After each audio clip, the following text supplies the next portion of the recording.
Hello everyone. Last जब मैंने LCM का वीडियो पोस्ट किया था तो कुछ स्टूडेंट्स के कमेंट आए थे कि सर एलसीएम और एचसीएफ का एक साथ में वीडियो बना के पोस्ट किया जाए। तो आज के इस वीडियो में एलसीएम और एचसीएफ दोनों को एक साथ बताने वाला हूँ, सो एंजॉय इट। तो आज हम सीखेंगे एलसीएम और एचसीएफ निकालने की ट्रिक्स। शॉर्ट तरीके से हम कैसे एलसीएम और एचसीएम निकाल सकते हैं। तो सबसे पहले हम सीखते हैं एलसीएम। तो सबसे पहले जानते हैं हम एलसीएम के बारे में। एलसीएम का मतलब होता है लिस्ट कॉमन मल्टीपल, लघुत्तम समापवर्तक। Least common multiple is a method to find the smallest common multiple between any two और मोर नंबर्स।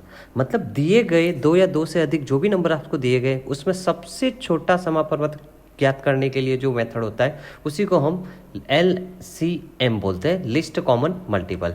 तो जानते हैं इसको किस तरीके से निकालते हैं। तो लिस्ट कॉमन मल्टीपल जब भी आपको निकालने के लिए बोला जाए तो एक ही चीज़ दिमाग में रखना, LCM का मतलब होता है कि सबसे बड़ी संख्या। अब सबसे बड़ी संख्या का मतलब क्या है उसे समझने के लिए हम कुछ एग्जाम्पल सॉल्व करते हैं, आप समझ जाओगे। तो सबसे पहला एग्जाम्पल 2, 4, 6, 8। अगर आपको इस तरह के कुछ नंबर्स दिए गए और पूछा गया है कि इसका एलसीएम क्या है तो हमें एक ही चीज़ दिमाग में रखनी है, सबसे बड़ी संख्या। इस सारे नंबर्स में से सबसे बड़ी संख्या कौन सी है? 8। ओके, तो 8 को अपन ने माइंड में कर लिया और बाकी जो रिमेनिंग नंबर्स बचे हैं उनको जस्ट चेक कराना है कि उनके टेबल्स में 8 है या नहीं। लाइक 2। अब 2 का टेबल अगर अपन काउंट करें तो क्या 2 के टेबल में 8 आएगा? यस आएगा। 2 को काट दो। उसी तरह आगे का नंबर चेक करो, क्या 4 के टेबल में 8 आएगा? 4 2 8, यस 4 भी आ रहा है। 6 के टेबल में 8 काउंट करेंगे तो 6 के टेबल में 8 नहीं आएगा। 6 1 6, 6 2 12, मतलब 8 नहीं आ रहा है। तो इन केस में अपन को क्या करना है, जो भी सबसे बड़ा नंबर है उसका टेबल काउंट करना है। जैसे 8 का टेबल काउंट करो, 8 2 16, मतलब अब हमें 6 को 6 से चेक कराना पड़ेगा कि 6 के टेबल में 16 आ रहा है या नहीं आ रहा है। अगर आ रहा है तो 6 भी कट जाएगा, नहीं आ रहा है तो 8 का टेबल एक और बार बोलना है। तो 6 के टेबल में 16 नहीं आएगा, 6 3 18 होगा, 6 2 12 होगा। ओके, मतलब हमें 8 का टेबल एक बार और काउंट करना पड़ेगा, 8 3 24। नाउ अब चेक कीजिए कि क्या 6 के टेबल में 24 आ रहा है? यस 6 4 24। ओके, तो अब 6 भी कट चुका है, मतलब इस सीरीज का फाइनल आंसर होगा 24। नेक्स्ट एग्जांपल चेक करते हैं जिसमें आपको कंप्लीटली समझ में आ जाएगा। हमें इसका फाइंड करना है 3 6 9 12 का एलसीएम। ओके, तो सबसे बड़ी संख्या यहाँ पर है 12। अब रिमेनिंग संख्याओं को हमें 12 से चेक करना है। क्या 3 के टेबल में 12 आता है? यस 3 4 12। 6 के टेबल में 12 आता है? यस 6 2 12। क्या 9 के टेबल में 12 आता है? नहीं, 9 2 18 हो जाता है, 9 दूनी 18 हो जाता है। मतलब वही 12 का टेबल काउंट करना है, 12 दूनी 24, 12 2 24। अब 9 को चेक करो, क्या 9 के टेबल में 24 आता है? 9 1 9, 9 2 18, 9 3 27। नहीं, 24 नहीं आता है। मतलब हमें 12 का टेबल एक बार और काउंट करना है, 12 3 36, 12 3 36। Okay, now check with 9, 9 4 36। Okay, मतलब 9 भी कट चुका है। मतलब इस सीरीज का फाइनल आंसर होगा LCM of 3 6 9 12 is 36। Now come to the next example.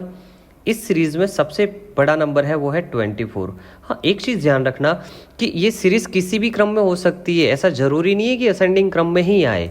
जैसे यहाँ पर सारी सीरीज मैंने असेंडिंग क्रम में लिखी है, लेकिन ये चॉइस आगे भी हो सकता है, बीच में भी हो सकता है, उठपटांग नंबर हो सकता है। बस हमें ये ध्यान रखना है कि उस पूरी सीरीज में सबसे बड़ा नंबर कौन सा है और हमें उसी को फाइंड आउट करना है। जैसे इस सीरीज में इन नंबर्स में सबसे बड़ा है 24। अब काम क्या करना है, वही जो अभी तक इन दोनों में किया है। सबसे पहले 4 को चेक करो, 4 के टेबल में 24 होता है?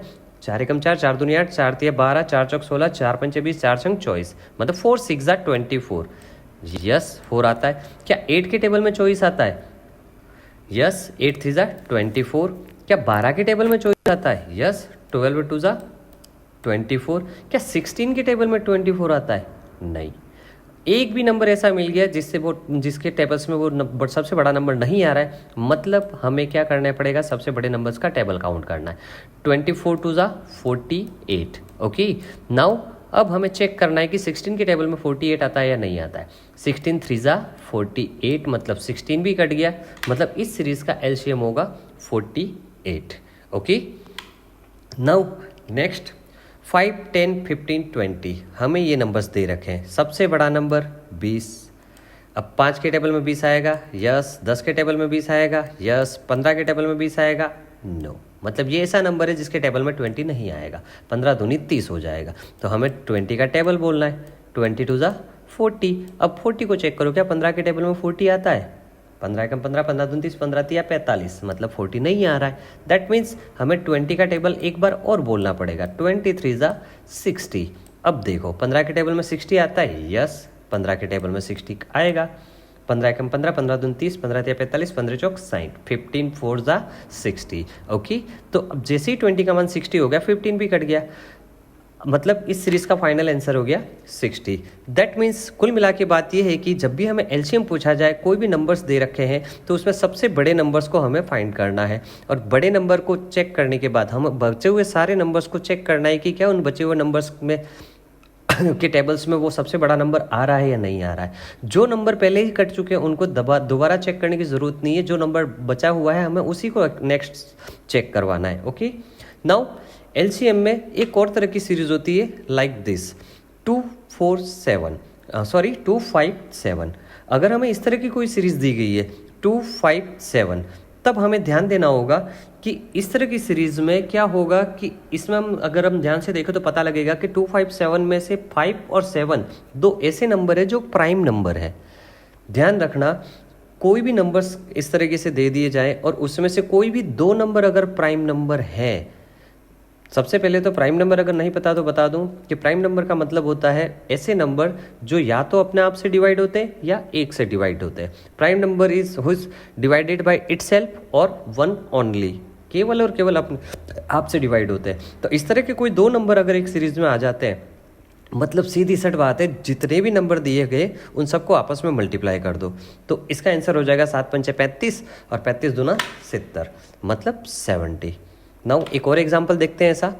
लाइक अगर आपको दे रखा है 3, 5, 11, यहाँ पर हम देख पा रहे हैं कि तीनों के तीनों नंबर, 3 भी एक प्राइम नंबर है, 5 भी एक प्राइम नंबर है, 11 भी एक प्राइम नंबर है। मतलब 3, 5 और 11 को तीनों को आपस में मल्टीप्लाई कर दो। 11 5 55, 55 तिया 165, तो 165 is the answer of this series. I think LCM आपको समझ में आ चुका होगा। जब भी एलसीएम निकालना है हमें उस पूरे नंबर्स में से सबसे बड़े नंबर्स को ट्रेस करना है और बाकी के बचे हुए नंबर्स को उससे कैलकुलेट करना है कि उसके टेबल्स में वो सबसे बड़ा नंबर आ रहा है या नहीं आ रहा है। ओके, तो अगर एलसीएम समझ में आ गया हो तो कुछ एग्जाम्पल्स आपकी स्क्रीन पर हैं जिसे सॉल्व आउट करना है और इनके आंसर्स आपको कमेंट में देने हैं। स्क्रीन पोस्ट करके आप इनको नोट कर सकते हैं और इनके आंसर आपको कमेंट सेक्शन में जरूर डालने हैं। अब बात करते हैं एचसीएफ की। एचसीएफ का मतलब होता है हाईएस्ट कॉमन फैक्टर, महत्तम समापवर्तक। मतलब ये हुआ कि जो भी इसी तरह से आपको एक और सीरीज दी होगी और अब आपको पूछा जाएगा कि इसका एचसीएफ फाइंड करना है। अब एचसीएफ फाइंड करना है तो उसका ट्रिक भी देख लेते हैं। तो एचसीएफ फाइंड करने के लिए होता है सबसे छोटी संख्या। हमें क्या ध्यान रखना है, जब एलसीएम काउंट कर रहे थे तब हमने ध्यान दिया था सबसे बड़ी संख्या का और उसका टेबल्स बोल रहे थे। अब हम फाइंड कर रहे हैं एचसीएफ, तो यहाँ पर हमें ध्यान देना है सबसे छोटी संख्या। तो सबसे छोटी संख्या जो होती है हमें उसका ध्यान रखना है। फॉर एग्जाम्पल अगर इस तरह की कोई सीरीज दे रखी है 2, 4, 6, 8, ओके, नाउ हमें ये चेक करना है कि सबसे छोटी संख्या कौन सी है। इस सीरीज में सबसे छोटी संख्या है 2। ओके, अब हमें क्या करना है, हमें बाकी के नंबर्स को इसी तरह से चेक करना है कि 2 के टेबल में वो सारे रिमेनिंग नंबर्स आ रहे हैं या नहीं आ रहे हैं। जैसे 2 का टेबल काउंट करें, क्या 4 2 के टेबल में आता है, यस आ रहा है, उसको काट दो। क्या 6 2 के टेबल में आ रहा है, यस, मतलब उसको काट दो। क्या 8 2 के टेबल में आ रहा है, यस। यहाँ पर तीनों के तीनों नंबर ऐसे हैं जो 2 के टेबल्स में पूरे के पूरे कट जाते हैं, मतलब इसका फाइनल एचसीएफ का आंसर हो जाएगा 2। ओके, नाउ नेक्स्ट एग्जाम्पल 3, 6, 9, 12, सबसे छोटा नंबर 3। अब बाकी के नंबर्स को इसी तरह से चेक कराना है। क्या 6, यस 3 के टेबल में आएगा, 9 भी 3 के टेबल में आएगा और 12 भी 3 के टेबल में आएगा। तीनों की तीनों ऐसे नंबर्स है जो 3 के टेबल्स में आते हैं, मतलब इसका एचसीएफ का आंसर हो जाएगा 3। नाउ नेक्स्ट एग्जाम्पल 10, 20, 50 और 75। अब ये जो सीरीज दे रखी है सबसे छोटा नंबर 10। अब 10 के टेबल्स को बोलते जाओ, 20 यस, 50 यस, बट 75 ये ऐसा नंबर है जो 10 के टेबल से नहीं कटेगा। कटेगा मतलब पॉइंट्स में वैल्यू आएगी। अगर ये 70 होता या 80 होता तो 10 के टेबल्स में आ जाता, तो फाइनल आंसर 10 हो जाता।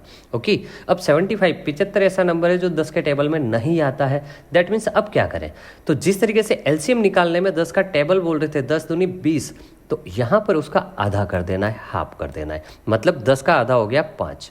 अब जो नंबर चेक हो गए उनको दोबारा चेक नहीं करना है, हमें चेक करना है 75 को। तो क्या 5 के टेबल में 75 आएगा? यस ऑफकोर्स आएगा। मतलब जैसे ही 10 का 5 हुआ 75 भी कट गया, मतलब इस सीरीज का फाइनल HCF का आंसर हुआ 5। Okay, come to the next example. 8, 16, 20, 22। Okay, सबसे छोटा नंबर 8। क्या 8 के टेबल में 16 आता है? 8 दूनी 16, यस। क्या 8 के टेबल में 20 आता है? 8 दूनी 16, 8 तिया 24, मतलब 20 नहीं आता। ओके, 20 को अंडरलाइन कर लेते हैं। आगे के नंबर्स को चेक कर लेते हैं। क्या 8 के टेबल में 22 आएगा? 22 भी नहीं आएगा, क्योंकि 8 तिया 24 हो जाता है, 8 3 जा 24 हो जाता है। मतलब ये दो नंबर ऐसे हैं जो 8 के टेबल्स में नहीं आएंगे। ओके, तो अब क्या करना है? वही चीज़, 8 का आधा मतलब 4। अब 4 के टेबल को चेक करो। 16 पहले ही चेक हो चुका है, वो कट चुका है, मतलब अभी चेक किसको करना है? 20 और 22 को। सबसे पहले चेक करते हैं 20 को। क्या 4 के टेबल में 20 आता है? यस। 4 5 जा 20, 20 कट चुका है। क्या 4 के टेबल में 22 आता है? नहीं, 4 के टेबल में 22 नहीं आता है। जब 8 का आधा किया तो 20 तो कट गया, लेकिन 22 अभी भी नहीं कटा है। दैट मीन्स हमें क्या करना पड़ेगा? 4 का और आधा मतलब 2। अब जैसे ही 8 का 2 बना, जो नंबर कट चुके हैं उन्हें चेक करने की रिक्वायरमेंट है ही नहीं, हमें 22 के चेक करना है, और 2 के टेबल में 22 भी कट जाएगा, मतलब HCF ऑफ 8, 16, 20, 22 इज 2। ओके, इसी तरीके से हम निकालेंगे HCF। नेक्स्ट, एक इस तरह की सीरीज आ सकती है HCF में 4, 8, 12, 9, 24। इस तरह की सीरीज में हमें केवल और केवल ये ध्यान रखना है कि अगर पूरे दिए गए नंबर्स में से कोई भी दो नंबर इस तरीके के आ गए जो कंटिन्यू चल रहे हैं, जो सीरीज बन रहे हैं, जैसे 8 और 9। 8 और 9 ऐसे नंबर है जो इसमें +1 हो रहा है, कंटिन्यू चलने वाले नंबर्स है। अगर इस तरह का एक भी पेयर आ गया पूरी सीरीज में, भले आगे पीछे कहीं भी लिखा हुआ हो, उसका सीधा सा टाँक खींच के आंसर लिख देना है 1। ओके, नाउ एक और एग्जाम्पल देखते हैं, जैसे 5, 10, 20, 30, 21 और 25। इस सीरीज को देखें ध्यान से तो हमें पता लगेगा कि 20 और 21 दो ऐसे नंबर है जो लगातार चलने वाले नंबर है, मतलब इसका आंसर हो जाएगा 1। इसको किसी से भी चेक कराने की रिक्वायरमेंट है ही नहीं। लगातार चलने वाले दो नंबर कोई भी पूरे दिए गए नंबर्स में आ गए, मतलब उसका फाइनल HCF का आंसर होगा 1। ओके, देन कुछ एग्जाम्पल्स HCF के जिनको आपको सॉल्व आउट करना है। स्क्रीन को पोस्ट करके आप इसे सॉल्व आउट कर सकते हैं और हमें कमेंट सेक्शन में इनके आंसर भेजने हैं आपको। आई होप कि LCM और HCF दोनों ही चीज़ें आपको समझ में आ चुकी होंगी। ओके, वीडियो को पसंद आया हो तो लाइक करें, शेयर करें और चैनल को सब्सक्राइब करें, और हाँ, बेल आइकन दबाना ना भूलें।